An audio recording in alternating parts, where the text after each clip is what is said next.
Sir Ram ఎవరు sir? రాముడా? ఇలా గుర్తుపట్టారు సార్? ఇన్ని సినిమాల జర్నీ అంటారా? ఓకే.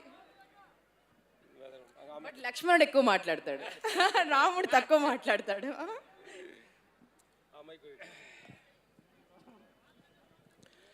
నమస్తే.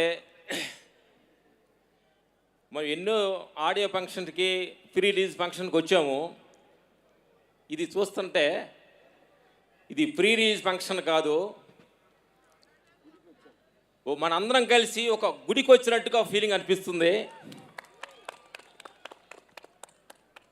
ఇలాంటి అద్భుతమైన, ఎందుకంటే ఈ కాలంలో మనుషులు భక్తికి దూరం అవుతున్నారు, ఎన్నెన్నో అక్రమాలు జరుగుతున్నాయి. కాబట్టి అప్పుడప్పుడు ఇలాంటి సినిమాలు వచ్చి మనుషుల్ని భక్తి మార్గం నడిపించే అద్భుతమైన ఒక గొప్ప సినిమా తీసుకొస్తున్న బోయపాటి గారికి, అలాంటి అద్భుతమైన శివుడే బాబులోకి వచ్చి కనిపిస్తే ఎలా ఉంటుంది, అలాంటి సిచ్యువేషన్సే మాకు ఆ ఫైట్ చేసేటప్పుడు ఇందుముని బాయ్ బాబు ఎన్నో సినిమా మేము చేసాం. కానీ ఈ సినిమాలో మేము చేయటానికి ఏంటంటే బాబుగా కనిపించలేదు, బాబు వెనక ఇంకొక శక్తి వచ్చింది, ఆ శివశక్తి వచ్చింది అనే ఫీల్ తోటి ఈ సినిమాలో కంపోజ్ చేయడం జరిగిందనమాట. అద్భుతమైన ఒక్కొక్క ఫైట్ చూస్తే మేము చెప్పటం కాదు, మీకు టీజర్లో చూశారు.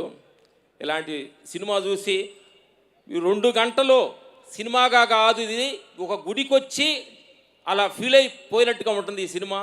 అంత అద్భుతంగా ఈ తీర్చిదిద్దడం జరుగుతుంది. ఇలాంటి అద్భుతమైన సినిమాలో బోయపాటి గారు, ప్రొడ్యూసర్స్ గారు, హీరో గారు మాకు ఇలాంటి అవకాశం ఇచ్చినందుకు ధన్యవాదాలు చెబుతూ, బాబుని మా టెక్నీషియన్స్, మా రైట్ హ్యాండ్ లాగా ఉండే మా బద్రన్న, మా సెంట్ టీం అందరికీ, మై సన్ మాతోటి వర్క్ చేసిన మా రాహుల్, మా టీం అందరికీ మనస్ఫూర్తిగా థ్యాంక్స్ చెబుతూ, all technicians, Shankar master, Prakash గారు, ఆల్ కెమెరామెన్స్ అందరూ టీం కలిసి వర్క్ చేసాం.